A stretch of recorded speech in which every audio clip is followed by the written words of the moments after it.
Okay, good morning to all. This is our second day session. In first session, we covered what is the meaning of big data, what are the different characteristics of big data, and examples of big data, right? Examples of big data. Now, in today's session, we will discuss what is Hadoop, building blocks of Hadoop and Hadoop architecture. Means what? These 3 points we will discuss in this session, and remaining all points from HBase, Hive, Solid State Drive, Cloudera, and introduction to R programming we will discuss on tomorrow's last session. Okay.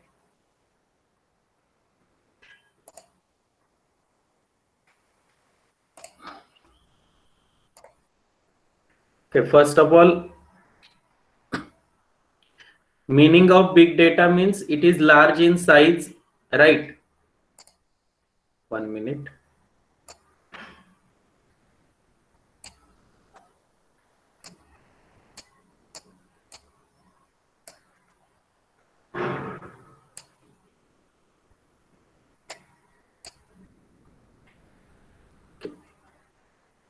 Okay, we discussed already what is the meaning of big data. Big data means what?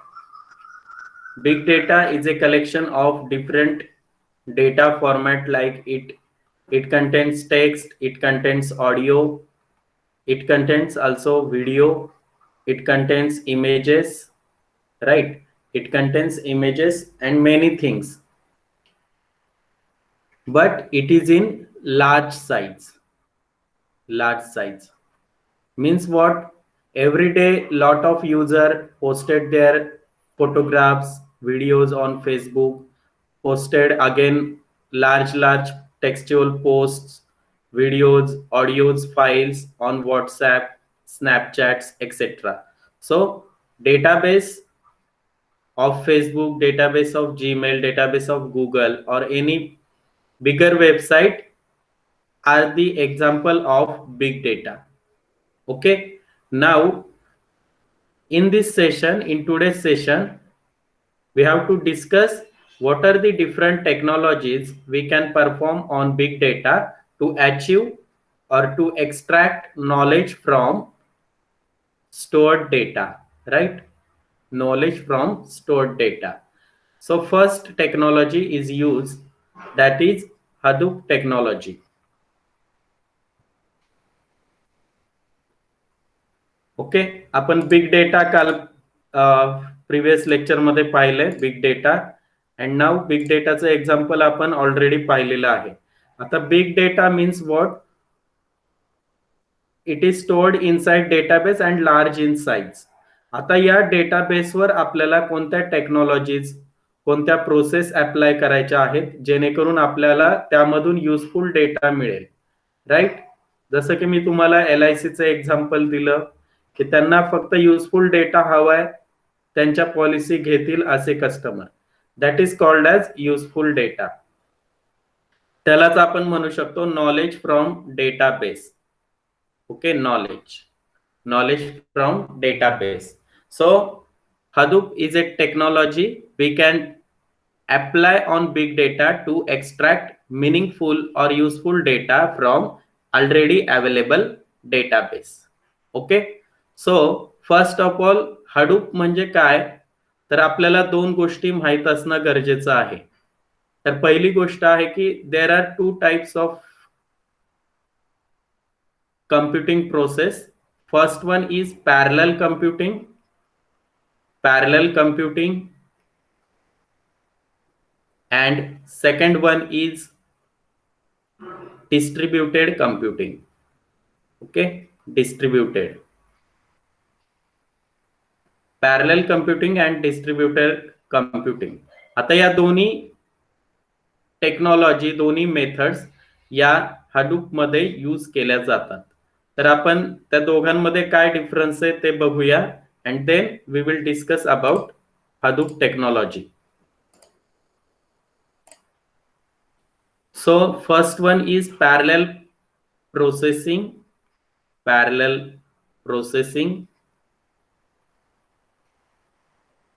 and Second one is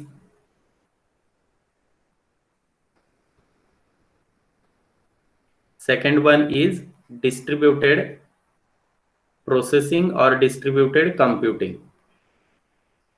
You can call it as distributed computing or distributed processing, or you can call it as parallel processing or parallel computing also. Okay, the parallel processing means what? Suppose my one system performs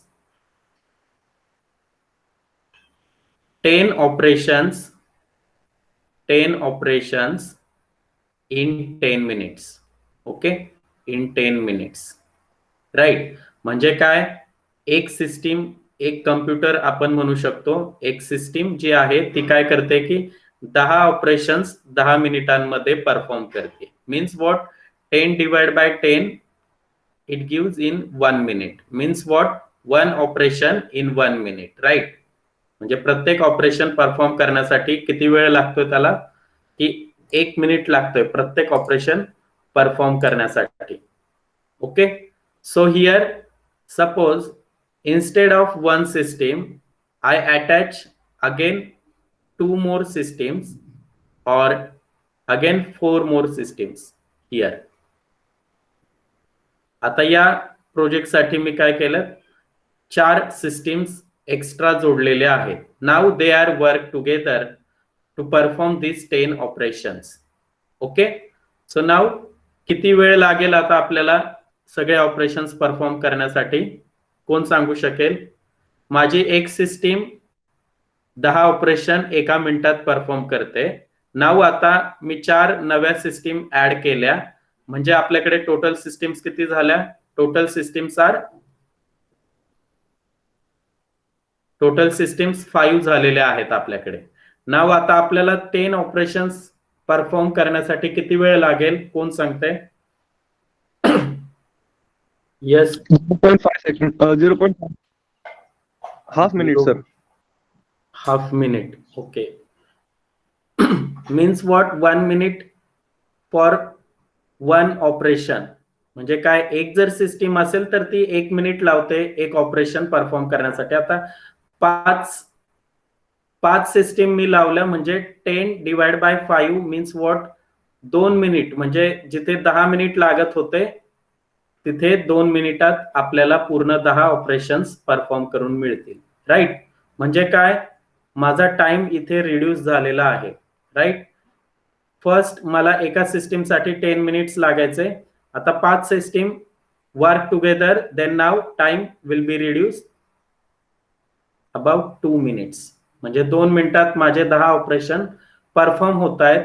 so it is called as parallel processing or parallel computing. Means what, many systems or many computers join together and work together on same project or on same operations. So now here, this is another thing, distributed computing. Distributed computing means what? Suppose one IT company, suppose Infosys have some branches in all over India, like in Delhi, in Mumbai, Pune, and in Chennai. Okay, but now Infosys wants to develop one project for one company. Okay, for Tata motors साठी त्यांना एक project develop करायचा आहे. But there are some limitations. Means what, the new technology, आता एक नवीन technology चा use करून त्यांना टाटा मोटर्स साठी एक प्रोजेक्ट डेव्हलप करायचा आहे. But project team is divided into 4 different places. Means what, here manager is at Delhi, again project team मधले 2 लोक मुंबईमध्ये आहेत, सिंगल पर्सन पुणेमध्ये आहे, आणि उरलेले 2 जण चेन्नईमध्ये आहेत. आणि त्यांना काय करायचंय, सिंगल प्रोजेक्टवर काम करायचं आहे. But geographically they are placed at different places, right?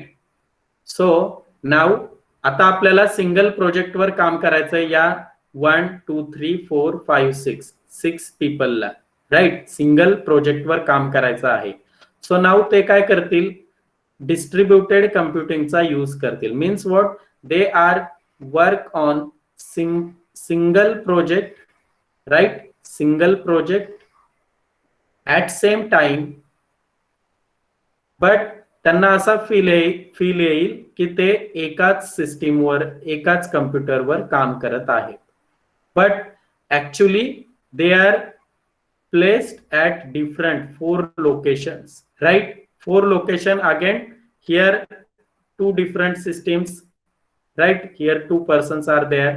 Again 1 different system for Pune, and here 2 different systems in Chennai and Delhi, 1 different system. Means what? 1 2 3 4 5 6 different systems work together and they feel they are working on single machine, right? So it is called as distributed computing. Okay, understood? Parallel processing and distributed computing, all of you? Yes, sir. Okay. Yes, sir. Okay, reply द्या सगळ्यांनी, म्हणजे मला समजत जाईल. समजलं नाही तर लगेच सांगा. मी ज्यावेळी विचारेल तुम्हाला समजलंय का, तर त्यावेळी सांगत चला, म्हणजे मला समजेल. ओके, आता Hadoop is a technology uses these 2 processes. First one is parallel computing,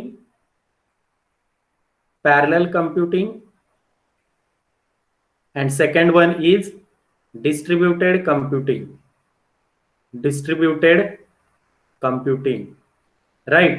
म्हणजे Hadoop टेक्नॉलॉजी मध्ये या दोन्ही प्रोसेसचा यूज केला जातो, parallel computing and distributed computing. Okay, so आता Hadoop बघूया आपण काय आहे. Hadoop is a distributed computing platform, right? Here तो काय करतोय? डिस्ट्रीब्युटेड कम्प्युटिंग यूज करतोय. So we can call it as distributed computing platform.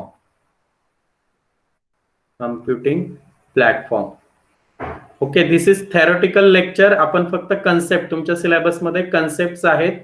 Programme through implementation करायचं असेल Hadoopचं, it requires lot of time. Okay, distributed computing platform. तर distributed कम्प्युटिंगचं तुम्हाला मी आत्ताच सांगितलंय. मला तुमच्यापैकी कोण सांगू शकेल platform means what? Platform, yes? तुम्ही बऱ्याचदा ऐकलं असेल Operational place. Yes. Operational place. Okay, it is related with platform, but not 100% true. Okay, अजून कोणाला माहिती आहे platform means what? Java is a platform independent language. तुम्ही शिकला असाल 5th सेम मध्ये किंवा 4th सेम मध्ये, सेकंड इयरला, राईट? Means what? कोण सांगू शकेल? जावा is a platform independent language means what? Sir means कुठल्याही OS वरती ते वर्क होऊ शकतं, म्हणजे मॅक असेल किंवा विंडोज किंवा लिनक्स, या तिन्ही पण OS वरती ते सेम वर्क करणार. म्हणजे डिफरंट प्रोग्रामिंगची गरज नाही लागणार त्याला. Right, correct answer. Means what? Java is an independent language, platform independent language. Means what? You can compile your program on Windows, you can run your program on Linux, right? म्हणजे काय? Compile मी Windows वर केला आणि run Linux वर केला, output same येणार आहे. Again I compile and execute my program on Windows, right? And I copied byte code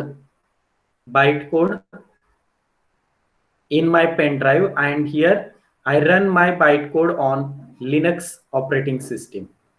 Then again it is executed same, right? Means what? आता माझा प्रोग्राम काय आहे? मी विंडोज वर प्रोग्राम केलेला आहे .java, right? Java's file extension is .java. Suppose my file name is a.java. Here on Windows, I compile same program. After compilation, your bytecode is stored inside a.class file, right? Class file is generated. 1 minute.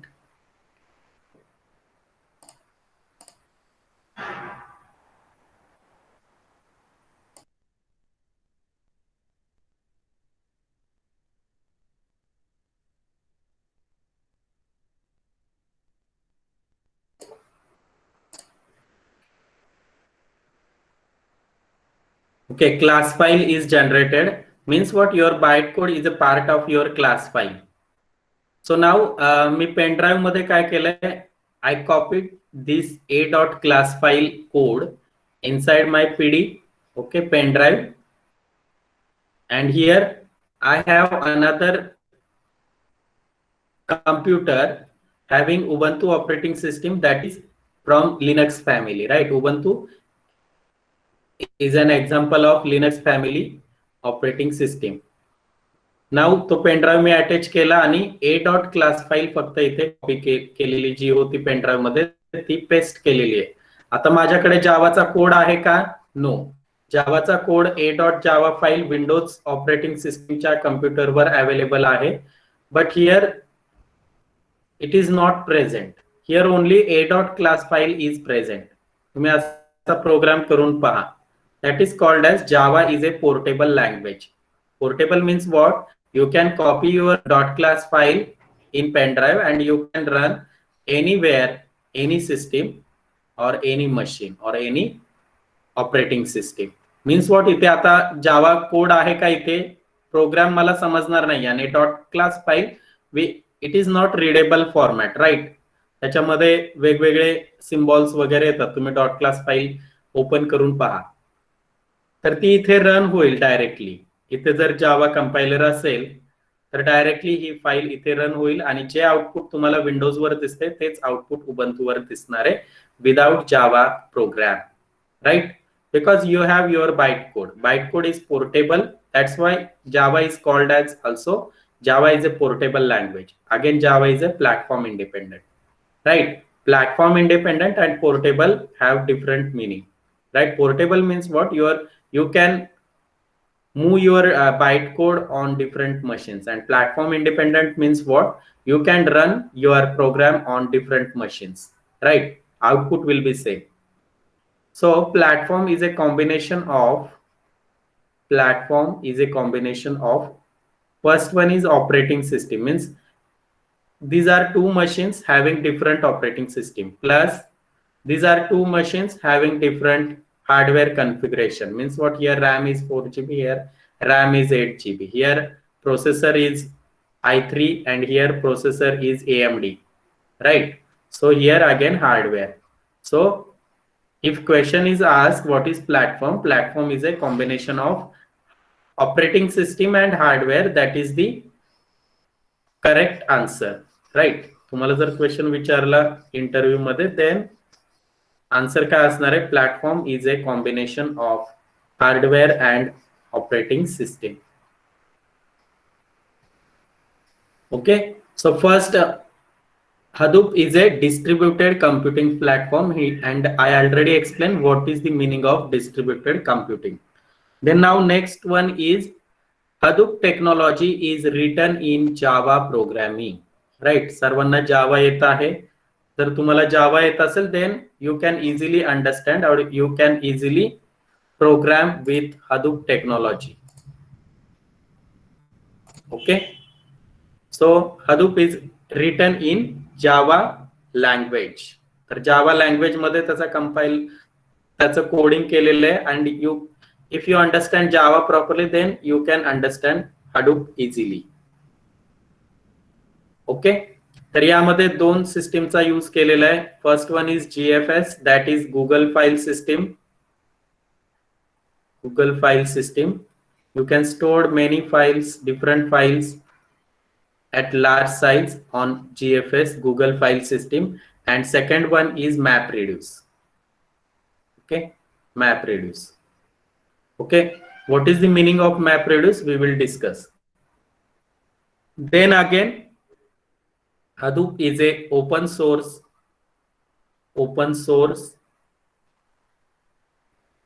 framework. Open source framework. Now again, open source means what? It is freely available, right? Windows is an open source. No, Windows काय आहे? Licence आहे. म्हणजे मला जर माझ्या Windows operating system install करायचे असेल तर माझ्याकडे लायसन्स असणं गरजेचं आहे. Then again Ubuntu is a open source operating system, right? Any Linux based families operating system are open source, right? Android is again open source operating system. You can use Android directly, right? So Hadoop is again open source, so it is freely available. So now here one main concept is framework. Framework means what? आता तुम्ही जावाचे programme काय करताय? तुम्ही JDK install केलेला असेल, right? JDK is a combination of JVM, right? Java compiler, right? Java compiler, and again different things. JDB असेल, त्यात beans असतील, वेगवेगळे फोल्डर्स त्यामध्ये सेव्ह आहेत. आता फ्रेमवर्क्स मीन्स व्हॉट? तुम्ही ज्यावेळेस IT कंपनीत ऍक्च्युअल काम करायला जाल, देन तिथे काय आपल्याला डायरेक्ट कंपायलरवर प्रोग्राम करायचा नसतो. कंपायलरवर म्हणजे सी प्रोग्राम करायचा आहे, मला टर्बो सी घ्यावा लागेल आणि इन्स्टॉल करून रन करावं लागेल. नो, फ्रेमवर्क ते डायरेक्टली प्रोव्हाइड करत असतो. म्हणजे फ्रेमवर्क काय? सगळ्या ज्या युटिलिटीज लागणार आहेत त्या प्रोव्हाइड करतो. कंपायलर जे काही लागणार आहेत तुमच्या प्रोजेक्टसाठी ते प्रोव्हाइड करतो, राईट? म्हणजे फ्रेमवर्क म्हणजे अशी गोष्ट की ज्यावर तुम्ही तुमचे सॉफ्टवेअर डेव्हलप करू शकता easily, right? So Hadoop is a open source framework, meaning of that. Then now next one is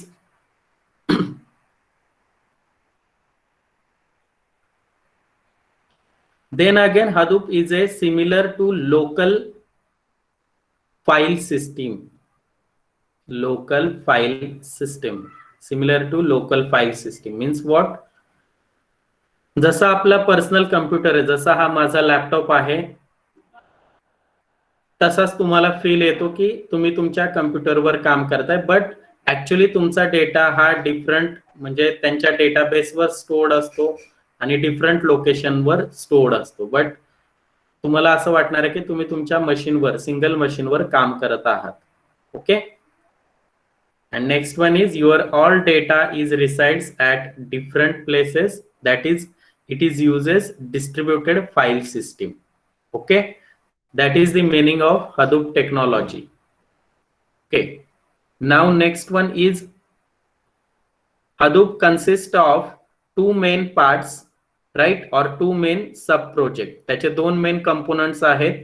Two main components of Hadoop is first one is components. तुम्हाला जर क्वेश्चन आला एक्झाम मध्ये components, so there are two components. First one is Hadoop MapReduce, जे आताच मी म्हटलं होतं ते आपल्याला पुढे पाहायचंय. And second one is HDFS. HDFS stands for Hadoop Distributed File System. Okay, तर आता आपण हे पाहणार आहोत की काय आहे. त्याच्या अगोदर आता ही Hadoop टेक्नॉलॉजी कुठे कुठे यूज केली जाते, तर डिफरंट प्रोजेक्ट अवेलेबल आहेत सध्या. तर त्याच्यामध्ये तुमच्या सिलेबस मध्ये आहे Hive, ते आपण उद्या पाहणार आहोत. Hive is a best example of Hadoop technology. Then again second one is HBase. Then third one is Mahout. Fourth one is Scoop. Next one is Flume. And sixth one is Zookeeper. Okay, तुम्ही नंतर Google वर search करून बघा की हे project कोणते कोणते आहेत. Okay, this all project develop by and Hadoop is again develop by Apache foundation. Okay, Apache software foundation. Okay, त्यांनी ह्या सगळ्या टेक्नॉलॉजीज, हे सगळे प्रोजेक्ट डेव्हलप केलेले आहेत. Apache Software Foundation.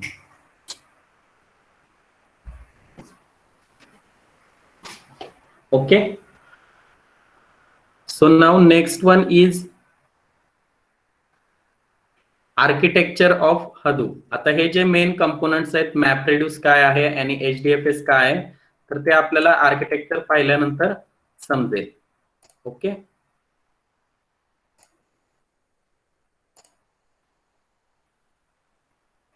Okay, this is the architecture of 1 minute.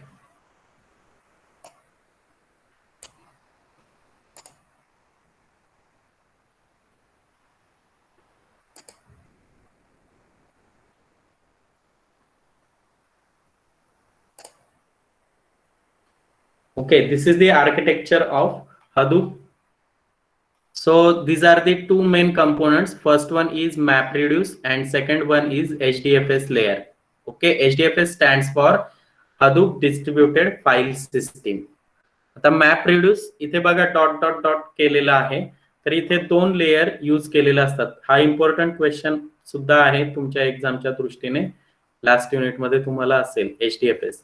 तर या दोन लेयर म्हणजेच हे दोन कंपोनंट मेन आहेत Hadoop टेक्नॉलॉजीचे. First one is MapReduce and second one is HDFS layer.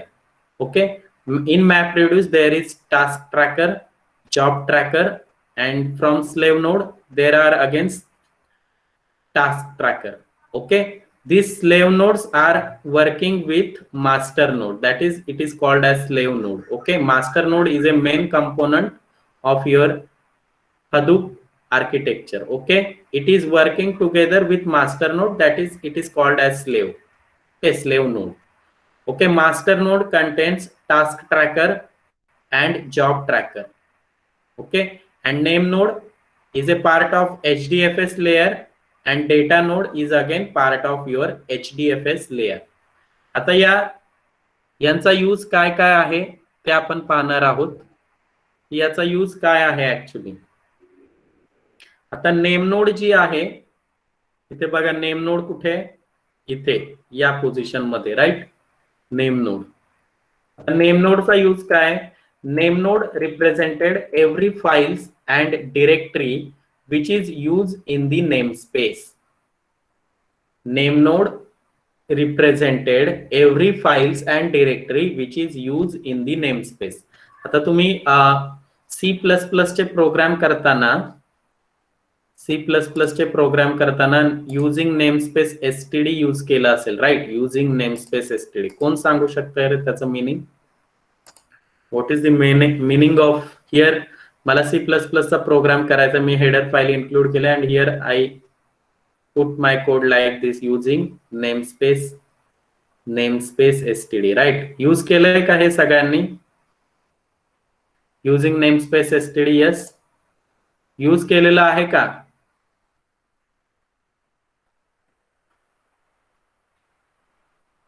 Yes, कुणाला सांगता येईल नेमस्पेस std. मला अगोदर सांगा, यूज केलंय का तुम्ही namespace, using namespace std.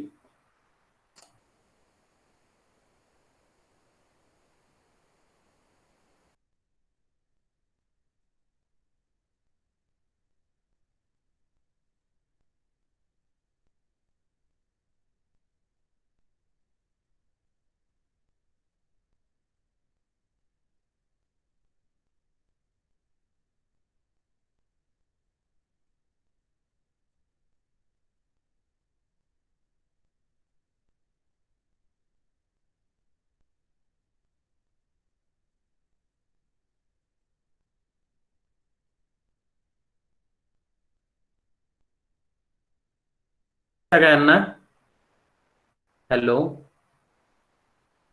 Yes sir. हा, ओके. हियर हा C++ चा कोड आहे. आता इथे मी यूज केले बघा, इथे header file, here I included header file.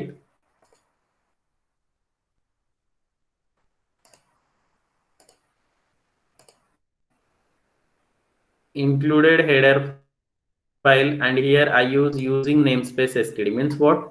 std is a namespace, right? One of the namespace of C++ std.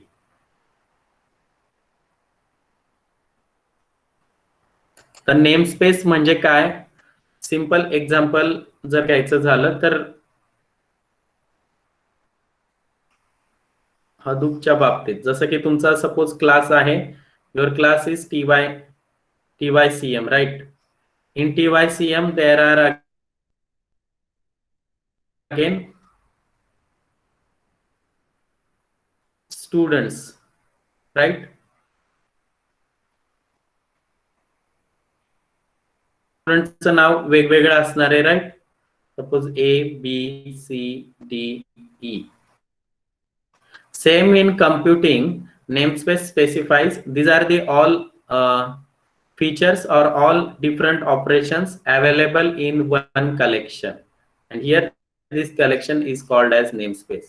Means I want to use D operation from TYCM namespace, तर यालाच म्हणून आपण काय म्हणू शकतो की नेमस्पेस. तर या नेमस्पेस मध्ये डी अवेलेबल आहे, मला डी चा यूज करायचा असेल तर मला माझ्या प्रोग्राम मध्ये लिहावं लागेल using namespace TYCM. Means what? Then I can use D in my program, right? Means what? Compiler check whether D is stored. D, what is the meaning of D? Then त्याला काय समजणार की या namespace मध्ये आहे ते, म्हणजे तो या नेमस्पेस मध्ये जाईल आणि ऍक्च्युअल डी ला ऍक्सेस करेल. So same thing in Hadoop architecture.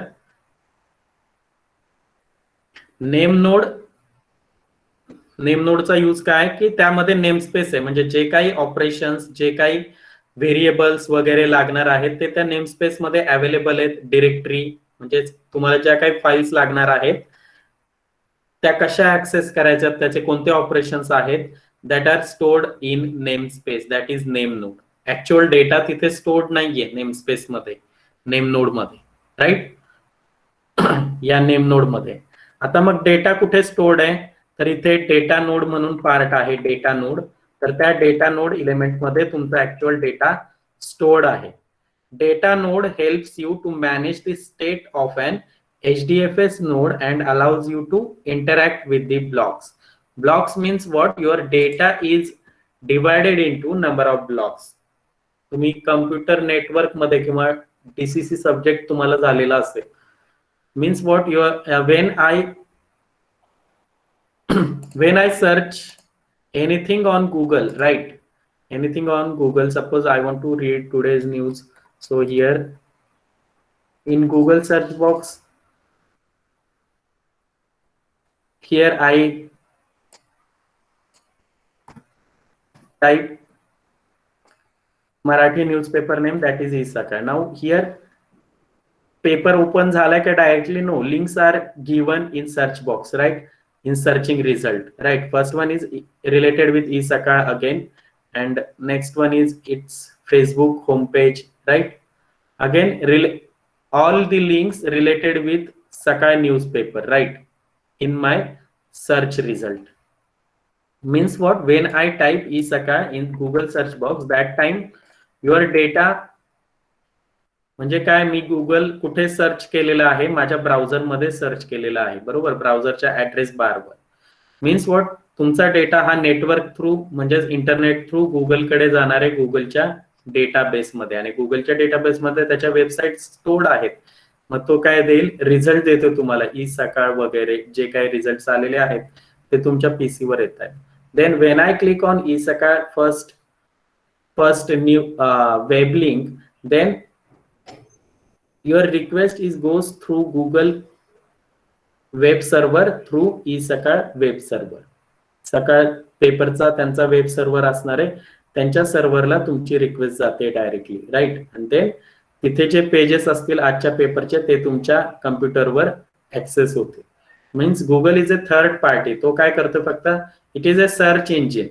Actual E-Sakal database is stored on different database, right. That is E-Sakal. न्यूजपेपरचा डेटाबेस आहे, वेब सर्व्हर आहे, तिथे ऍक्च्युअल तुमचा पेपर सेव्ह आहे, गुगल कडे नाहीये. गुगल फक्त तुम्हाला रिझल्ट देतोय सर्चिंग, राईट. सर्चिंगचे रिझल्ट देतो. Means Google is a search engine, right. तो काय प्रोव्हायडर नाहीये तुमच्या डेटाचा, बरोबर. सो हा जो डेटा मूव्ह होत असतो तो पॅकेट थ्रू होत असतो. म्हणजे माझा जो डेटा सेंड होणार आहे गुगलकडे, मग त्याच्यासोबत माझा आयपी ऍड्रेस सेंड होणार आहे, टाइम सेंड होणार आहे, डेट सेंड होणार आहे, त्याच्याबरोबर मी जे काही टाईप केले ई सकाळ ते सेंड होणार आहे. So your data is divided into different packets and this all packets travel through in network. Again from e-sakal आपण web pages access करतोय, so again these all data is travel to your computer system through network in the form of packets. Packets means what? one of the data block. म्हणजे तुमचा data different packets मध्ये divide केलेला असतो. Okay, तेच same data node मध्ये आहे. तुमचा जो डेटा आहे तो ब्लॉक्स मध्ये डिवाइड केलेला असतो डिफरंट प्लेसेसला, तर त्याचा ऍक्सेस तुम्हाला देतो तो आहे data node. Then master node and slave node are two different things. Master node means what? Master node allows you to conduct parallel processing of data using Hadoop MapReduce. Okay, master नोडचा use काय? मी आताच तुम्हाला distributed प्रोसेसिंगचा use सांगितला की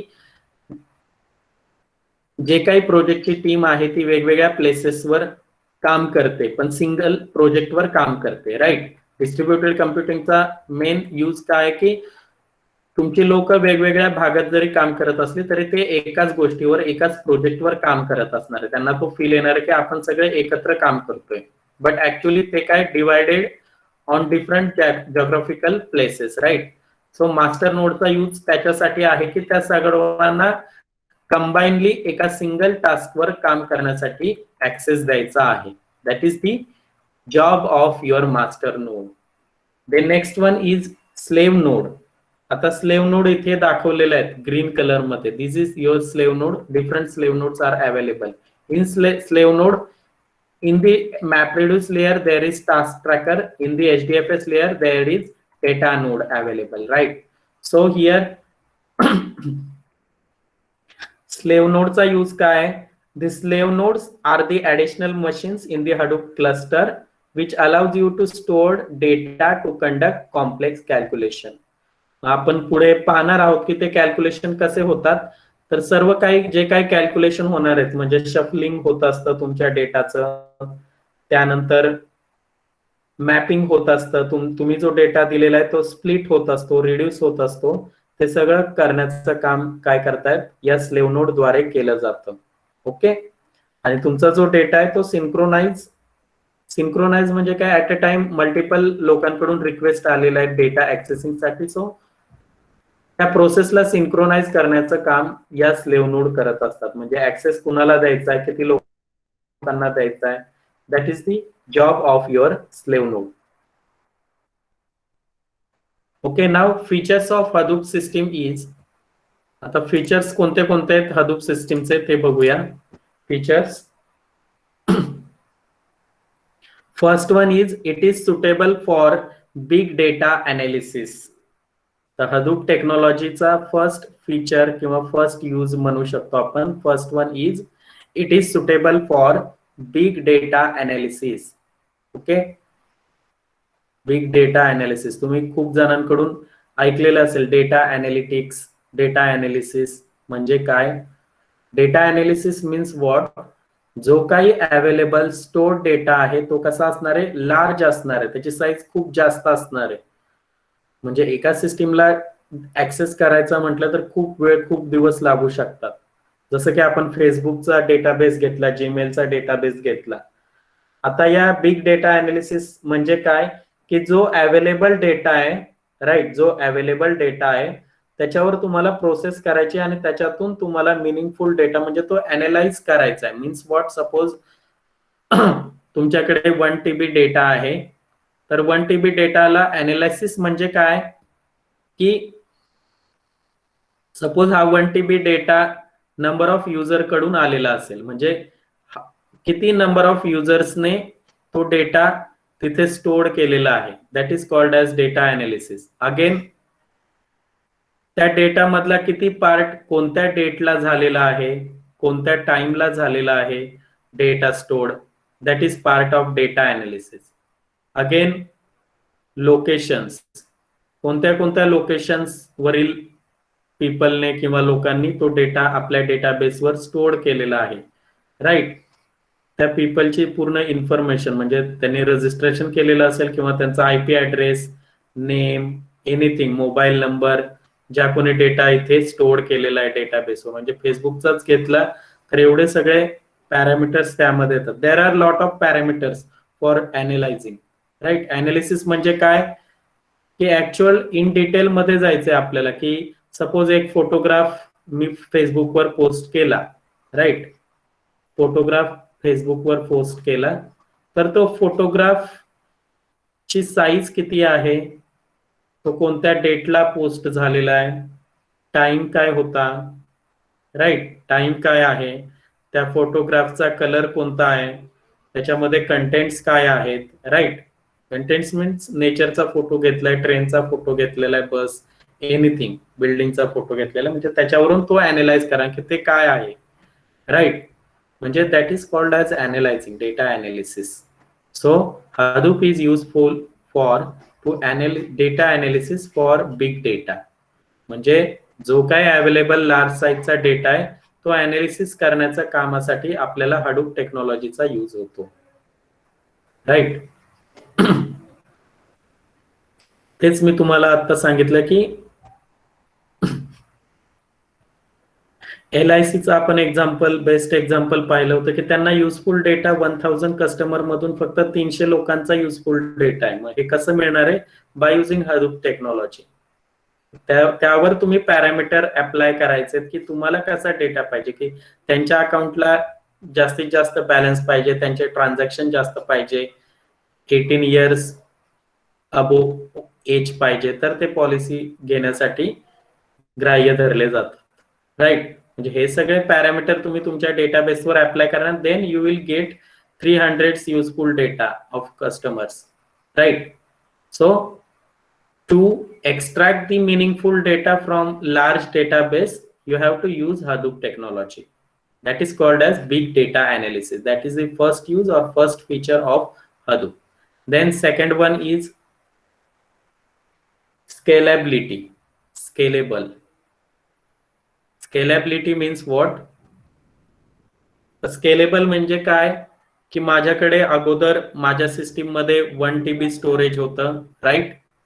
पण मला ते आता पुरेसं वाटत नाहीये, सो मी स्केल केली माझी सिस्टीम. म्हणजे काय, आता 100 TB पर्यंत मी माझ्या कम्प्युटरची मेमरी वाढवलेली आहे. दॅट इज कॉल्ड ॲज, आपण काय केलंय, स्केल केले, म्हणजेच काय, साईज इन्क्रीज झालेली आहे. That is called as scalable. Again माझ्या कंपनीमध्ये 10 कम्प्युटर्स होते एका सेम टेक्नॉलॉजीवर, एका सेम प्रोजेक्टवर काम करणारे, पण मला आता ते कमी वाटतायत, मला एम्प्लॉईची संख्या वाढवायची, सो कम्प्युटर सिस्टीम सुद्धा वाढवायला लागतील. So here I install again 100 machines to work together to work on same technology. So it is again called as scaling. That is called as scalable. It is in the size of systems. It is again in the size of memory. That is called as scaling. Scalability means what? Hadoop clusters can easily to scale to an extent by adding additional cluster nodes and allow growth of big data. म्हणजेच काय, तुम्हाला एका same प्रोजेक्टवर काम करायचंय, आज तुम्हाला 4 employee पुरेसे आहेत त्या प्रोजेक्टवर काम करण्यासाठी, पण उद्या प्रोजेक्टची साईज वाढली, प्रोजेक्टचं काम वाढलं, तर तुम्हाला काय करावं लागेल की अगेन दुसरे एम्प्लॉई तिथे ऍड करावे लागतील, right. So adding of, you can easily add additional nodes in Hadoop cluster, right. म्हणजे काय, तुम्ही तुमच्या प्रोजेक्टसाठी किंवा तुम्ही तुमच्या एनिथिंग जे काय ऑपरेशन परफॉर्म करायचंय त्यावर तुम्ही तुमच्या ऍडिशनल नोड्स इझिली ऍड करू शकता. नोड्स मीन्स व्हॉट, सिस्टीम असेल, प्रोसेसर असेल, एनिथिंग, त्यामध्ये प्रिंटर वगैरे सगळ्या गोष्टी येतात, कॅमेरा येतो. नोड म्हणजे काय, एनिथिंग रिलेटेड विथ कम्प्युटिंग. म्हणजे हे सगळं तुम्ही additional add करू शकता. That is the one of the feature of scalability of Hadoop. The next one is fault tolerance. Okay, third one is fault tolerance. Fault tolerance. That is the one of the feature of Hadoop technology. Fault tolerance means what?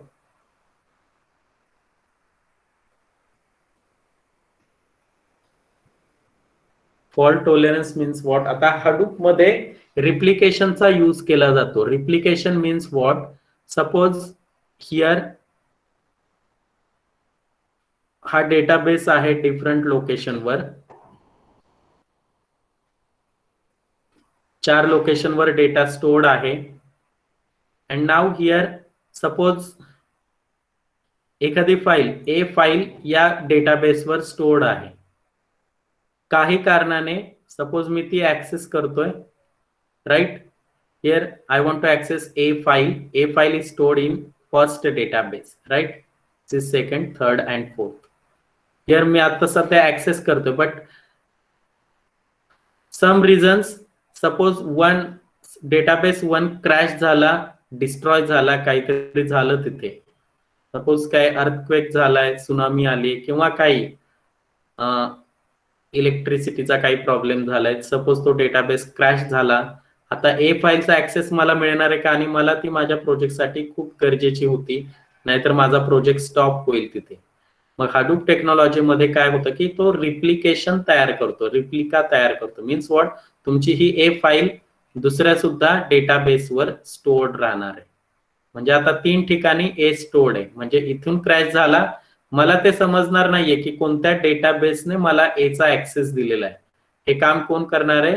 Hadoop technology करणार आहे, बरोबर? म्हणजेच तो काय तुमच्या same डेटाचे replications म्हणजेच copies तयार करतोय आणि डिफरंट डेटाबेसवर सुद्धा स्टोअर करून ठेवतोय. याचं रिझन काय? ड्रॉबॅक ऑफ दिस, तुमची मेमरी रिड्यूस होते. म्हणजे 1 GB साईज असेल ए फाईलची, तर आता ए फाईल स्टोअर करण्यासाठी 3 GB स्टोरेज गेलेलं आहे. पण हाडूपला त्याचा काही म्हणजे इश्यू नाहीये, कारण बिग डेटा वर आपण काम करतो. म्हणजे आपल्याकडे मेमरी साईजचा इश्यू नसणार आहे. खूप जास्त लार्ज साईज मध्ये मेमरी आपल्याकडे अवेलेबल असणार आहे. पण ही युजफुल कधी आहे? Suppose because of some reason my first database is crash, so my data is available on third database and fourth database also. So now Hadoop काय करणार आहे? डायरेक्टली तुमची रिक्वेस्ट चेक करणार की तुम्ही कोणत्या फाईलचा ऍक्सेस मागितलाय, ए फाईलचा. तो चेक करेल ए फाईल कुठे आहे, त्याला ती मिळेल 3rd नंबरच्या डेटाबेसवर, 4th नंबरच्या डेटाबेसवर. तो डायरेक्टली तुम्हाला त्या डेटाबेस मधून ऍक्सेस देईल ए डेटाबेसचा.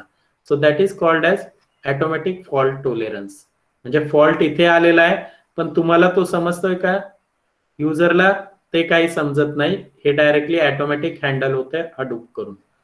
ओके, या डेटाबेसवर लोड आलेला आहे, तो सध्या रिक्वेस्टला रिस्पॉन्स खूप कमी वेळात करतो. म्हणजे याच्याकडे 1000 रिक्वेस्ट ऍट अ टाइम येत आहेत 1000 युजर कडून, but he it responds 500 request at a time. म्हणजे 500 ज्या रिक्वेस्ट आहेत त्या काय राहत आहेत? वेटिंग स्टेटला राहत आहेत. म्हणजे तुम्ही तुमचे फॉर्म्स भरत असाल, कोणत्या एक्झामचा फॉर्म भरायचा असेल किंवा ऍडमिशनचा फॉर्म भरायचा असेल, तर काय होतं की साईट डाऊन आहे. साईट डाऊन म्हणजे काय? तो जो वेब सर्व्हर बनवलेला आहे तो ऍट अ टाइम सपोज 1000 स्टुडंटचे फॉर्म भरण्यासाठीच ऍट अ टाइम अवेलेबल असेल एका पर्टिक्युलर टाइम मध्ये. म्हणजे 10 सेकंड साठी 1000 स्टुडंट कडून रिक्वेस्ट आला तर तो त्यांना रिप्लाय देतो, म्हणजे रिस्पॉन्स करतोय. त्यांच्या कम्प्युटरवरती ऍक्सेस होतोय साईट. पण ज्यावेळी लॉट ऑफ स्टुडंट्स ते ऍक्सेस करणार आहे, 5000 स्टुडंट्स कडून रिक्वेस्ट येते सर्व्हरला, but server can handle only 1000 request at a time. म्हणजे 4000 स्टुडंटना एरर येणार आहे, site is down, right? But actually site down नाहीये, हे 1000 यूज करतायत ती साईट, राईट? पण तुम्हाला स्लो होईल साईट किंवा पेजेस लोड होण्यासाठी खूप वेळ घेईल. मग आपण काय म्हणणार की साईट डाऊन आहे, नंतर थोड्या वेळाने करू. थोड्या वेळाने का? कारण हे कम्प्लीट होतील आणि आपल्यासाठी वेब सर्व्हर अवेलेबल होईल. That is the one of the reason. So fault tolerance means what? User cannot understand, युजरला काही म्हणजे समजत नाही की कुठे क्रॅश झालेला आहे. Hadoop directly understand it and तो डायरेक्टली एचा ऍक्सेस तुम्हाला देतोय. Okay, that is called as fault tolerance.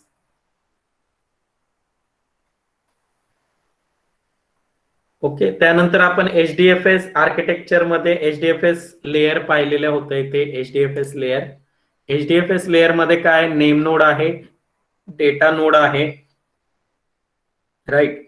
Name node मध्ये काय, name node can be consider as a master of the system. It maintains file system. म्हणजे याच्यामध्ये काय stored असणारे फाईल सिस्टीम. फाईल सिस्टीम म्हणजे काय, नेम नोड मध्ये काय स्टोर्ड असणारे file system. Suppose here I open my file system on my laptop.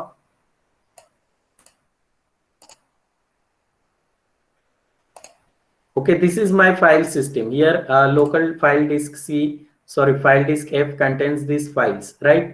Again, या पूर्ण सिस्टीमला आपण काय म्हणतो, फाईल सिस्टीम. या ड्राईव्ह मध्ये एवढ्या फाईल स्टोर्ड आहेत, परत या फाईल मध्ये या फाईल स्टोर्ड आहेत.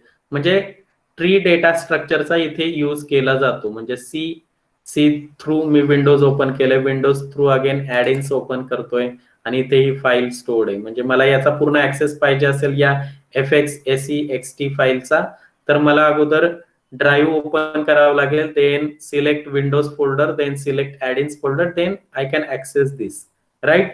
तर नेमनोड मध्ये काय डेटा स्टोर्ड आहे की तुमच्या डेटा फाईल्स ऍक्च्युली कुठे स्टोर्ड आहेत, कोणत्या रूट नोड पासून सुरू करायचंय. म्हणजे काय, माझी ही ए फाईल स्टोर्ड आहे. पहिल्यांदा सपोज पी फोल्डर मध्ये क्यू फोल्डर आहे आणि त्याच्यामध्ये आर फोल्डर आहे आणि आर फोल्डर मध्ये तुमची ऍक्च्युअल फाईल स्टोर्ड आहे A.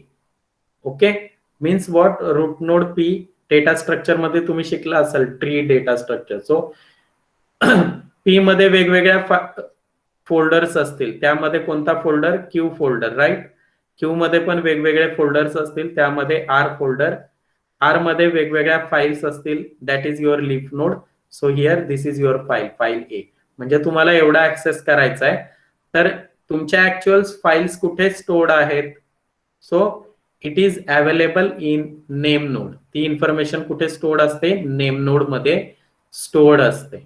Okay, so that is the job of name node. Actual data name node मध्ये स्टोर्ड नाहीये, तर locations of your file it is stored in name node. So it is use edit log for to stored metadata. Metadata means what, मी आताच सांगितलं की Facebook वर मी photograph post केला तर त्याचा मेटाडेटा काय होईल की तो कधी पोस्ट केलेला आहे, म्हणजे त्याची डेट, टाइम, कोणत्या युजरने पोस्ट केलेला आहे, राईट. त्या फोटोची साईज किती आहे, त्या फोटोमध्ये कलर कोणते आहेत, फोटोचा कंटेंट काय, that is called as metadata of your photo, right. Metadata of your photo. Suppose हे फोल्डर्स आहेत, सपोज हा फोल्डर मी घेतला लोकल फाईल डिस्क DSU, तर याचा मेटाडेटा काय, इथे बघा डेट मॉडिफाईड 12/12/2020, म्हणजे लास्ट मॉडिफाईड म्हणजे लास्ट फाईल मी त्याच्यामध्ये ऍड केलेली असेल किंवा तिथे एडिट केलेलं असेल 12 डिसेंबरला. किती वाजता, 21:05, म्हणजे 24 आवर्स मध्ये तो दाखवतो आहे. ओके, 21:05, तर ते त्या वेळेला मी ते अपडेट केलेलं आहे. So that is called as metadata. या फोल्डरचा टाईप काय आहे, फाईलचा टाईप फाईल फोल्डर आहे. त्याची साईज जी असणार आहे ती साईज मध्ये स्टोर्ड असेल. ओके, त्याच्यामध्ये ज्या फाईल्स आहेत size, that is called as metadata. म्हणजे या फाईलचा मेटाडेटा काय आहे, ह्या बघा या फाईल्स आहेत PDF फाईल, यांचा मेटाडेटा काय आहे, डेट, टाइम, त्यांचा टाईप, त्याची size, that is called as metadata. म्हणजे तुमच्या ऍक्च्युअल डेटाचा मेटाडेटा स्टोर्ड असणारे नेम नोड मध्ये एडिट लॉग फाईल जी असते त्यामध्ये मेटाडेटा स्टोर्ड असतो. तर डेटा नोड हा जो नेक्स्ट पार्ट आहे, डेटा नोड HDFS लेअर मध्ये, तर त्याच्यामध्ये काय स्टोर्ड आहे, data nodes are slaves which resides on each machine in a cluster and provides actual storage. तर ऍक्च्युअल स्टोरेज तुमचं जे आहे, म्हणजे तुमचा डेटा स्टोअर करायचा आहे किंवा स्टोर्ड असलेला डेटा तुम्हाला ऍक्सेस करायचा आहे, you can use data node. म्हणजे नेम नोड काय करणार, तुम्हाला सपोज ए फाईलचा ऍक्सेस पाहिजे, तर तुमची रिक्वेस्ट नेम नोडला जाणार आहे. HDFS लेअरच्या नेम नोड मध्ये काय स्टोर्ड असणार आहे की ए फाईल कोणत्या डेटाबेसवर स्टोर्ड आहे, कोणत्या फोल्डर मध्ये स्टोर्ड आहे, मग ती रिक्वेस्ट त्या पर्टिक्युलर डेटा नोडला जाईल. म्हणजे या डेटा नोडला जाईल किंवा या डेटा नोडला जाईल जिथे तुमची फाईल स्टोर्ड आहे. मग ए फाईल इथे स्टोर्ड आहे, या डेटा नोड मध्ये आपली रिक्वेस्ट आलेली आहे आणि या डेटा नोड मध्ये सर्च होणार की ए फाईल कुठे स्टोर्ड आहे, आणि ए फाईलचा ऍक्सेस तुमच्या सिस्टीमवर तुम्हाला मिळेल. सो ही पूर्ण प्रोसेस त्यावेळी परफॉर्म होते. आता त्यानंतर इथे मॅप रिड्यूस लेयर आहे. आता मॅप रिड्यूस लेयर कशी वर्क होते ते आपल्याला बघायचं आहे. तर त्याचे 2 फेजेस आहेत. तर मॅप रिड्यूसचा यूज काय? Map reduce is a programming model suitable for processing of huge data. तुमच्या डेटाला प्रोसेस करण्यासाठी मॅप रिड्यूस लेयरचा यूज होतो. म्हणजे HDFS लेयर काय करते? पहिल्यांदा डेटाचा ऍक्सेस तुम्हाला देते आणि मॅप रिड्यूस लेयर काय करते की आता त्या डेटावर मला ऑपरेशन्स परफॉर्म करायचे, ते आपल्याला मॅप रिड्यूस लेयरचा यूज करायचा. मग त्यामध्ये टास्क ट्रॅकर आहेत, जॉब ट्रॅकर आहेत, त्यांचा आपल्याला यूज करायचा आहे. ओके.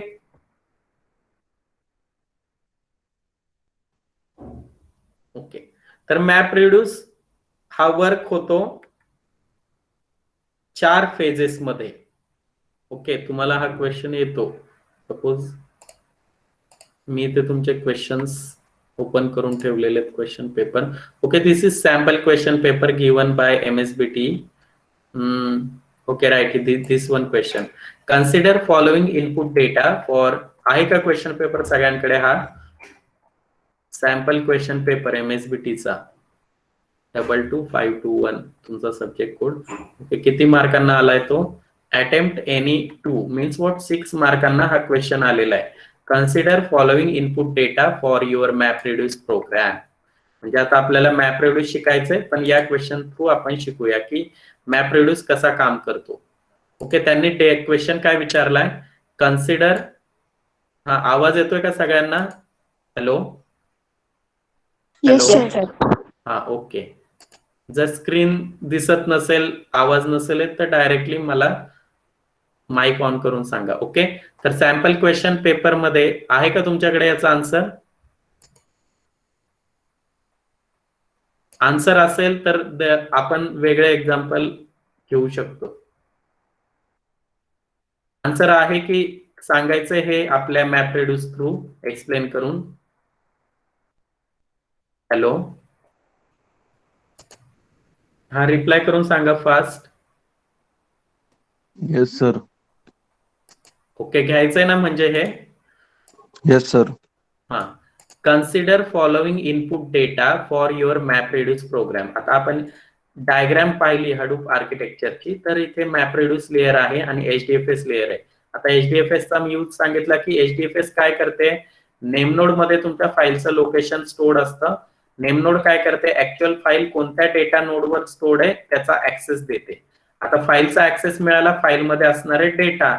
आता त्या डेटाला आपल्याला प्रोसेस करायचा, त्या डेटावर आपल्याला आपलं लॉजिक अप्लाय करायचं. म्हणजे 1000 कस्टमरचा डेटा कुठे असणार आहे? बँकेचा स्टोर्ड डेटा नोड मध्ये. नेम नोड काय करणार? कोणत्या डेटा नोड मध्ये तो स्टोर्ड आहे त्या डेटा नोडकडे रिक्वेस्ट पाठवेल.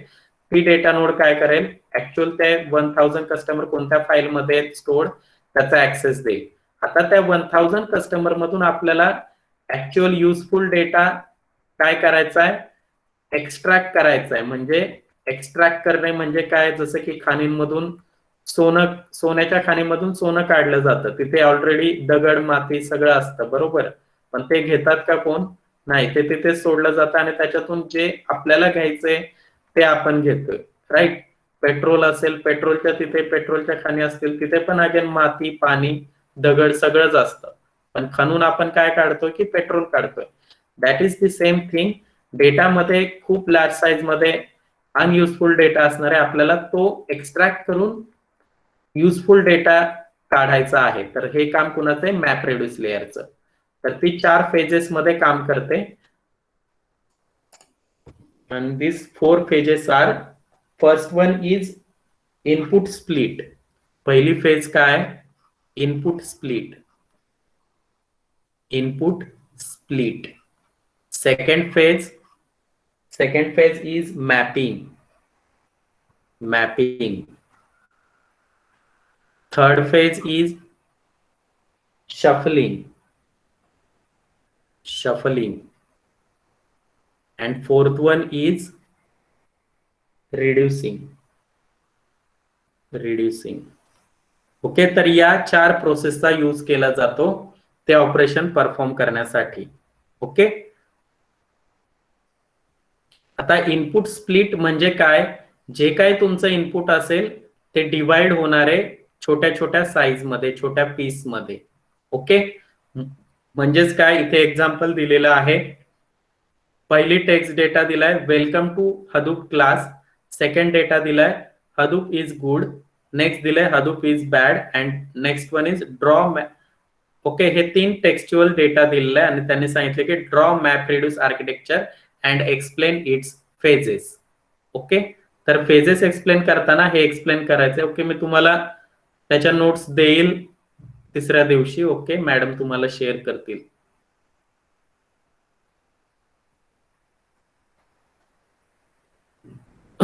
ओके, स्प्लिट मध्ये काय, तुमचा डेटा असणार आहे तो डिवाइड होणार आहे फिक्स नंबर ऑफ साईज मध्ये. म्हणजे प्रत्येक पीसची साईज जी असणार आहे ती फिक्स असणार आहे. राईट. देन मॅपिंग मध्ये काय होणार आहे,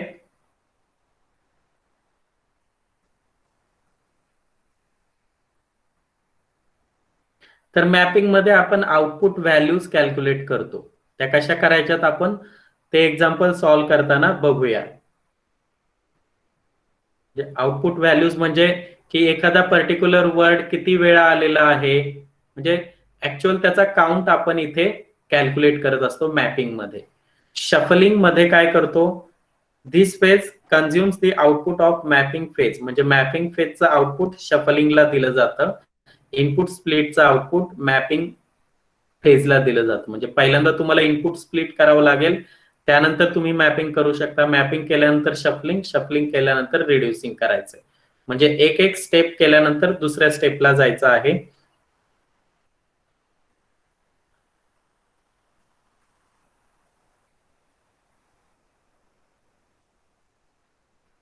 ओके, मॅपिंग मध्ये काय करतोय आपण की पर्टिक्युलर वर्ड जो असेल किंवा काय त्याचा काउंट किती आलाय त्याच्यानुसार आपण त्या टेक्स्ट डेटाला मॅप करत असतो. ओके, जे काय एक्झाम्पल दिलेलं आहे ते आपण आता सॉल्व्ह करणार आहे, त्यानुसार आपल्याला कळेल मॅपिंग म्हणजे काय. ओके, ते मॅपिंग मध्ये झालं. मॅपिंग. आता शफलिंग मध्ये काय होतंय, शफलिंग मीन्स व्हॉट, शफलिंग मध्ये तुमचा जो डेटा आहे तो अरेंज केला जातो एका पर्टिक्युलर फॉर्म मध्ये. ओके, म्हणजे 1 टाइम जो डेटा आलेला आहे तो पहिल्यांदा, देन 2 टाइम, देन 3 टाइम जो काही डेटा आलेला आहे तो शफल केला जातो एका पर्टिक्युलर मॅनर मध्ये. म्हणजे काय, सेम वर्ड्स असतील, सेम डेटा असेल, त्याला एका ब्लॉक मध्ये ठेवलं जातं, त्याला एका सेम लोकेशनवर ठेवलं जातं. That is called as shuffling. म्हणजे माझ्याकडे 10 फोटोग्राफ आहेत, 10 फोटोग्राफ मध्ये सपोज 3 फोटोग्राफ ट्रेनचे आहेत, 2 फोटोग्राफ बसचे आहेत आणि उरलेले 5 फोटोग्राफ हे सपोज नेचरचे आहेत. तर काय, ट्रेनसाठी शफल केले मी ट्रेनचे सगळे फोटो एका पर्टिक्युलर फाईलमध्ये, बसचे सगळे फोटो बसच्या पर्टिक्युलर फाईलमध्ये आणि नेचरचे सगळे फोटो नेचरच्या पर्टिक्युलर फाईलमध्ये. म्हणजे या 10 फोटोग्राफ्सला मी 3 लोकेशनवर स्टोअर केले, 1 2 3. That is called as shuffling. Okay, and reducing means what, in this phase output values from the shuffling phase are aggregated. Okay, म्हणजे काय, तुमचं जे फायनल आउटपुट आलेलं आहे, आता बसचे 3 फोटोज असतील तर रिड्युसिंग मध्ये आपल्याला सांगणार आहेत की we have 3 photos of bus, we have 3 photos of train, we have 2 photos of bus, we have 3 photos of nature. कोणते फोटो आहेत ते मागच्या फेजला आहेत, फक्त आपल्याला त्या आउटपुट मध्ये सांगितलेलं आहे की एवढे एवढे फोटोज आपल्याकडे अवेलेबल आहेत. That is called as reducing. Okay, तर आता या 4 फेजेस आपण कशा इम्प्लिमेंट होतात ते बघणार आहे त्या एक्झाम्पल थ्रू. ओके, सो त्यांनी काय काय डेटा दिलाय तो बघूया. त्या सॅम्पल क्वेश्चन पेपर मध्ये काय डेटा दिलेला आहे, सगळ्यांकडे क्वेश्चन पेपर आहे तो MSBTच्या साईटवर असेल. ओके, और I will post this link in chat box.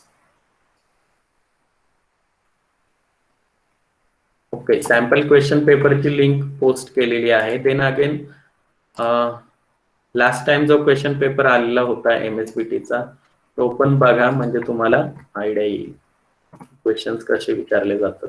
Okay, copy this link, कुठेतरी कॉपी करून सेव्ह करून टाका. व्हॉट्सअपवर तुमच्या मित्रांना शेअर करा, म्हणजे त्या सेव्ह राहतील. Okay, you can access any time. Okay, my question is given. There are 3 questions, attempt any 2 and 6 मार्कांना हा क्वेश्चन विचारला. याच्यामध्ये काही नाहीये, एकदम सोपा क्वेश्चन आहे हा. Consider following input data for your MapReduce program. आणि डेटा काय दिलाय, तर 3 स्टेटमेंट्स दिलेत. Welcome to Hadoop class. So first statement is welcome to Hadoop class, right, welcome to Hadoop class. Then second statement काय दिलेलं आहे, Hadoop is good. Okay, my second statement is Hadoop. Okay, इथे मी दुसऱ्या कलरचा pen वापरलाय, good. This is my second statement. And last statement is Hadoop is bad. Okay, so here I use black color. Hadoop is bad. Okay, आता हा question आपल्याला सोडवायचा आहे, म्हणजेच काय, MapReduce फेज आपल्याला समजून घ्यायची. तर इनपुट स्प्लिट जी स्टेट आहे त्याच्या अगोदर आपल्याला इनपुट लागणार आहे. So this is your input. हे सगळे इनपुट आहे तुमचं. सो मी इथे लिहून घेतोय इनपुट काय आहे आपलं, तर ते लिहून घ्यायचंय. ओके, मी आता पूर्ण लिहिणार नाहीये, पण सोडवताना तुम्हाला पूर्ण लिहायचे ते स्टेटमेंट आतमध्ये त्या रेक्टेंगल मध्ये. सो मी इथे लिहितो वेलकम टू हडूप क्लास, जे काही ब्ल्यू कलर मध्ये आहे, वेलकम टू हडूप क्लास मी लिहिलेला आहे त्यामध्ये. Then Hadoop is good, and then Hadoop is bad. Sorry, Hadoop is bad. Okay, ते लिहिलेले आहेत असं कन्सिडर करा. ते ऑल स्टेटमेंट मी इथे लिहून घेतलेले आहेत. So this is your input. तर ही स्टेप काय आहे, हे सगळं इनपुट दिलेलं आहे आपल्याला क्वेश्चन मध्ये. This is your input. तर मी त्याला नाव काय दिलं, इनपुट नाव दिलेलं आहे. आता आपल्याला स्प्लिट करायचंय. पहिली फेज काय होते आपली, इनपुट स्प्लिट. आता मी क्रायटेरिया ठरवेल की मला माझं इनपुट किती वर्ड्स मध्ये स्प्लिट करायचंय. मग तुम्ही 3 वर्ड्स मध्ये स्प्लिट करू शकता, 4 वर्ड मध्ये किंवा 2 वर्ड मध्ये. ओके, 1 पेक्षा जास्त पाहिजे, यापैकी तुम्ही कोणतंही करू शकता, नो प्रॉब्लेम. तर मी 3 हा क्रायटेरिया यूज करतो फॉर स्प्लिटिंग काउंट. मी इथे लिहिलंय स्प्लिटिंग काउंट इज 3. 3 वर्ड्स मध्ये मी डिवाइड करणार आहे प्रत्येक इनपुटला. तर माझं पहिलं इनपुट काय असेल, पहिले 3 वर्ड काय आहेत, welcome to Hadoop. Okay, this is my first split, welcome to Hadoop. This is my first input split. Second input split, class Hadoop is. मग मी नेक्स्ट लिहिलं class Hadoop is. Next good Hadoop is. Next split good Hadoop is. आणि लास्टला आता एकच word राहिला, त्यामुळे त्याला नेक्स्ट स्प्लिट मध्ये लिहिलंय, कारण आपली साईज जी आहे 3 वर्डची आहे. ओके, तर अशा इनपुट स्प्लिट मध्ये मी त्याला डिवाइड केले. सो याला रेक्टँगल करूया. This is first input split. Second मी काय केलंय, 3 वर्ड मध्ये स्प्लिट केले. तर पहिल्या फेज मध्ये आपण काय करतो की दिलेला जो डेटा आहे, दिलेलं जे इनपुट आहे, त्याला एका पर्टिक्युलर स्प्लिटिंग फॉर्मॅट मध्ये स्प्लिट करून घेतो. So this is my first phase. आणि आपण त्याला काय म्हणतो, input split.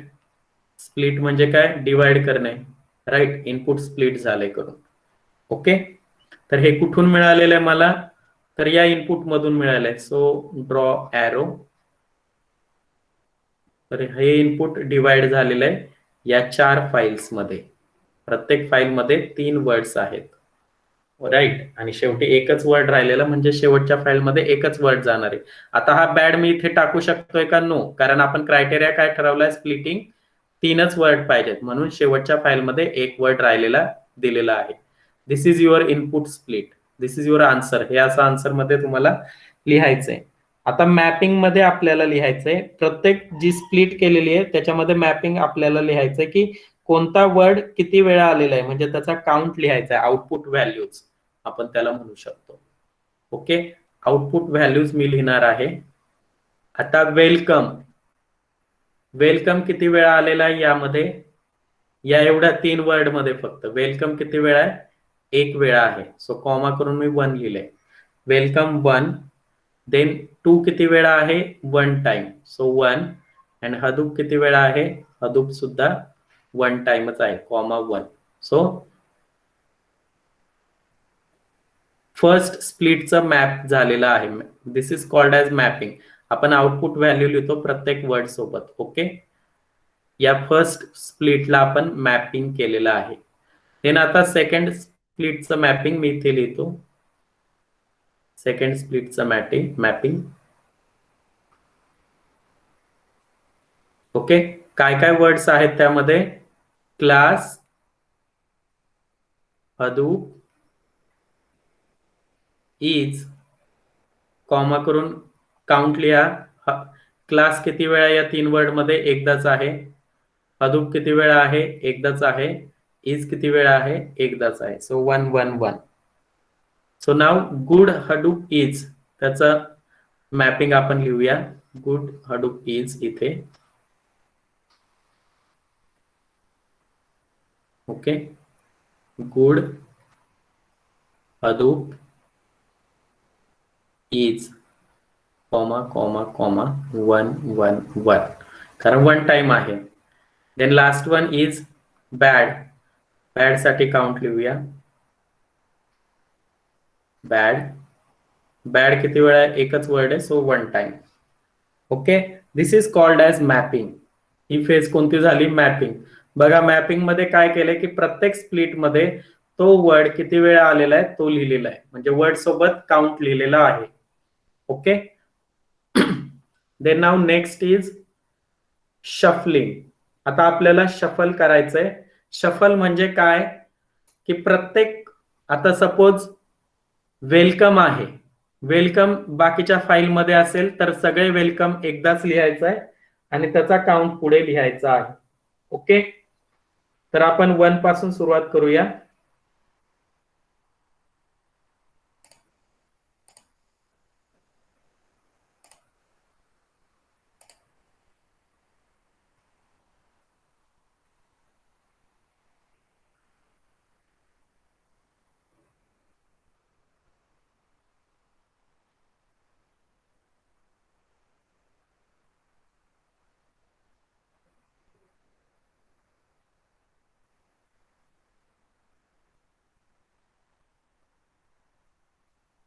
Okay, next shuffling आपल्याला करायचंय. शफलिंग, तर आता मी शफलिंग करणार आहे.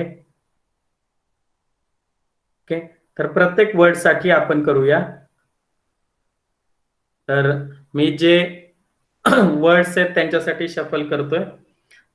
तर आपण लिहूया 1 बाय 1. 1 मिनिट. आता इथे किती किती वर्ड्स आहेत. पहिला आहे वेलकम, बरोबर, वेलकम. त्यानंतर 2 हदूप. ओके, हे नीट लिहायचं, इथे ऑनलाईन नीट दाखवता येत नाही. देन क्लास, देन अगेन इथे बघा हदूप आणि हदूप परत आलेला आहे, परत तो मी लिहिलेला नाहीये, इथे एकदा लिहिलेला आहे, सो स्किप केले मी त्याला. इज, इज लिहून घेतलाय. गुड, गुड लिहिलाय का अगोदर, नो, गुड लिहून घेतलाय. हदूप, हदूप ऑलरेडी अवेलेबल आहे. इज, इज पण अवेलेबल आहे. Bad, bad. Okay, this is called as shuffling. So त्याला रेक्टँगल करूया. प्रत्येकाला रेक्टँगल करायचा आहे आणि कॉमा लिहून आता त्यांचे काउंट लिहायचे. ओके, क्लासचा रेक्टँगल हे नीट ड्रॉ करा, फक्त प्रत्येकाचा सेपरेट दिसायला पाहिजे. Good and bad. ओके, आता मी त्यांचा काउंट लिहिणार आहे. वेलकम, वेलकम किती वेळा आहे, प्रत्येक स्प्लिट मध्ये वेलकम एकदाच आहे, सो एकदा लिहून टाकलाय. 2 इथे एकदा आहे, खाली नाहीये, सो 1. देन हदूप इथे 1, इथे 1 2, इथे 1 3. सो हदूपची आउटपुट व्हॅल्यू काय झाली? 3. क्लास किती वेळा आहे? 1 टाइम आहे. इज किती वेळा आहे? 1 2 टाइम आहे. गुड किती वेळा आहे? 1 लिहिला. बॅड 1 लिहिला. आता एरो कसे दाखवायचे? बॅड कुठून मिळालाय? या स्प्लिट मधून मिळालाय, सो मी इथे एरो केलेला आहे. गुड कुठून मिळालेला आहे? या एका स्प्लिट मधून इथे गुड मिळालेला आहे. इज या स्प्लिट मधून मिळालेला आहे आणि अगेन या स्प्लिट मधून सुद्धा मिळालेला आहे, सो दोन्ही ठिकाणी इजला एरो येतील. हदूप या सेकंड स्प्लिट मधून सुद्धा मिळालेला आहे, फर्स्ट स्प्लिट मधून सुद्धा मिळालेला आहे, थर्ड स्प्लिट मधून सुद्धा मिळालेला आहे. सो मी तिथे 3 एरो दाखवलेले. वेलकम या स्प्लिट मधून मिळालेला आहे, सो मी वेलकम लिहिलेला आहे. So this phase is called as, या फेजला काय म्हणतो आपण? शफलिंग. देन नाव आता रिड्यूस फेज.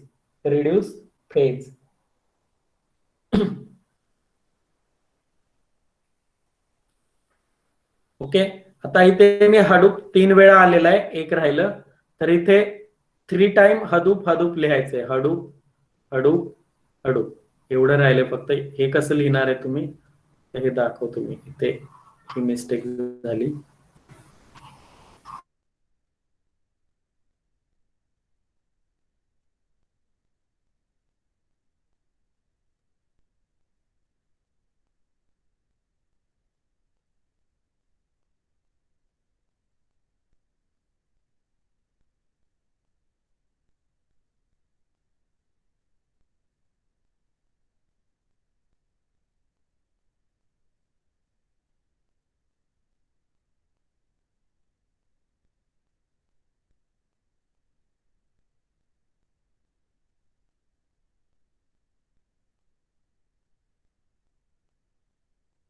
हे झालं शफलिंग. आता रिड्यूस मध्ये ते करतो आपण रिड्यूस फेज मध्ये. तर रिड्यूस फेज करायची आहे. सो रिड्यूस फेज मध्ये आपण काय करणार आहोत पुढच्या फेज मध्ये, की प्रत्येक वर्ड जेवढ्या टाइम आलाय ते एकदाच लिहिणार आहोत. ओके, सो वेलकम एकदाच आलेला आहे, बरोबर. Welcome comma 2 comma. तर हदूप इथे 3 टाइम आहे, आता इथे एकच वेळा लिहायचंय. Hadoop is 2, then class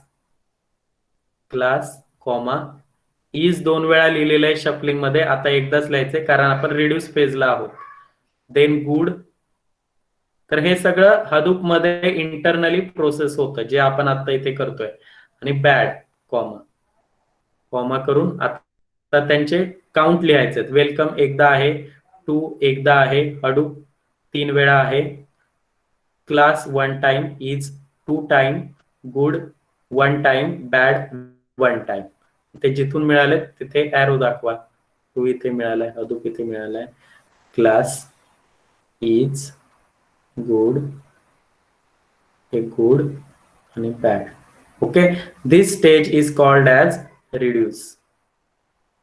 reduce मध्ये काय करतोय आपण, की 3 वेळा मी इथे हदूप लिहिलंय, 2 वेळा इज लिहिलेला आहे, तर एकदाच मी टर्म लिहिली, एकदाच तो वर्ड लिहिलाय, म्हणजे याला म्हणतो आपण फ्रिक्वेन्सी काउंट. तर ते एकदाच लिहिले हदूप आणि पुढे किती टाइम आलेला आहे तो 3 टाइम, तर तो 3 टाइम लिहिलेला आहे output value. Okay, so this is called as reduce stage. Okay, reduce stage. आता हेच तुमचं फायनल आउटपुट असणार आहे. जसं इनपुट स्प्लिट एका रेक्टँगल मध्ये लिहिलंय, तसंच फायनल आउटपुट एका रेक्टँगल मध्ये लिहायचं आहे. एका सिंगल रेक्टँगल मध्ये हे याला जॉईन करायचं सगळे. This is your output. So this is your output. मी इथे लिहितो आउटपुट. ओके, आणि त्यात लिहायचं आता वेलकम वेलकम किती वेळा आलेला आहे? Welcome comma 1 2 comma 1 Hadoop comma 1 class comma 1 is comma 2 good comma 1 and bad comma 1.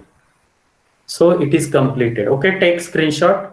So this is your answer for 6 marks. तर अशा पद्धतीने तुम्हाला कोणतंही एक्झाम्पल आलं सोडवायला, म्हणजे डेटा काही असू दे. आता इथे डेटा काय, हे 3 स्टेटमेंट होते. Welcome to Hadoop class, welcome Hadoop is good and Hadoop is bad. तर इथे कोणतेही स्टेटमेंट आले तरी सोडवण्याची पद्धत सेम आहे आणि इझी आहे. तुम्ही असे वेगवेगळे स्टेटमेंट घ्या आणि ते सॉल्व्ह करण्याचा ट्राय करा. जिथे आपण जे परफॉर्म केले ते आहे. ओके, यस सर, आउटपुट एकदा एक्सप्लेन करता का तुम्ही? लास्ट आउटपुट का हे? हा, हे लास्ट आउटपुट ना? Yes sir. ओके, शफलिंग मध्ये आपण काय केलं? शफलिंग मध्ये की नंबर ऑफ टाइम तो वर्ड लिहिलाय, म्हणजे हदूप 3 टाइम आहे तर त्याचा एक ब्लॉक बनवला, हदूप 1 हदूप 1 हदूप 1. हे झालं शफलिंग मध्ये. रिड्यूस मध्ये काय केलं? 3 टाइम हदूप लिहिलेला तो 1 टाइम लिहिलेला आहे हदूप. आणि किती वेळा हदूप वर्ड आलेला आहे? 3. मग 3 इथे लिहिलेला आहे. इज किती वेळा आलेला आहे? 2. तर इज इथे 2 टाइम लिहिलेला आहे. आता आउटपुट फेज मध्ये आपले हे स्टेटमेंट एका सिंगल इनपुट मधून आलेले. आपलं इनपुट काय होतं? 3 स्टेटमेंट. मग आपल्याला परत अगेन कंबाईन करावं लागतील सगळे ब्लॉक्स, कारण की हे ब्लॉक्स काय आहेत? या सिंगल इनपुट पासून आलेले, म्हणजे आउटपुटला सुद्धा आपल्याला सिंगल आउटपुट द्यायला पाहिजे. सो मी सगळे जॉईन केले एका सिंगल रेक्टँगलला, आणि हे जे सिंगल लिहिलेलं आहे ना प्रत्येक रेक्टँगल मध्ये, तेच इथे एका सिंगल रेक्टँगल मध्ये लिहिलेलं आहे. बाकी वेगळं काहीच नाही. इथे welcome comma 1 welcome comma 1 2 comma 1 2 comma 1 Hadoop comma, इथे काय झाले? चुकलं इथे, sorry. Hadoop comma Hadoop comma 3 right, इथे मिस्टेक झालेली. हदूप इथे 3 आहे तर इथे पण 3च येणार. इज इथे 2 आहे, इज इथे 2 आला. म्हणजे हे सगळं टेक्स्ट जे लिहिलेलं आहे ते एका सिंगल रेक्टँगल मध्ये लिहायचंय, बाकी वेगळं काहीच नाही. Okay, yes sir. Okay sir. Okay okay, thank you. Okay, तर अजून कुणाला काही विचारायचंय? ओके, टेक स्क्रीनशॉट फॉर दिस और I will share notes of this on tomorrow. Okay, madam share करतील तुम्हाला.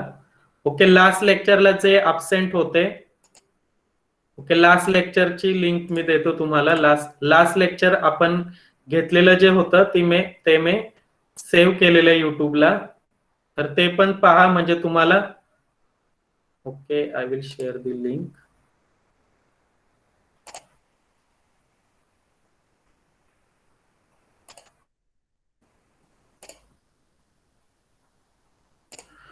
ओके, फर्स्ट लेक्चर आपलं झालेलं परवा, तर फर्स्ट लेक्चरची लिंक मी चॅट बॉक्स मध्ये कॉपी केलेली आहे. ते लेक्चर पहा, आणि हे सेकंड लेक्चर पण मी तिथे रेकॉर्ड झालेलं टाकेल. ओके, तर यामध्ये कुणाला काही अजून डाऊट्स आहेत?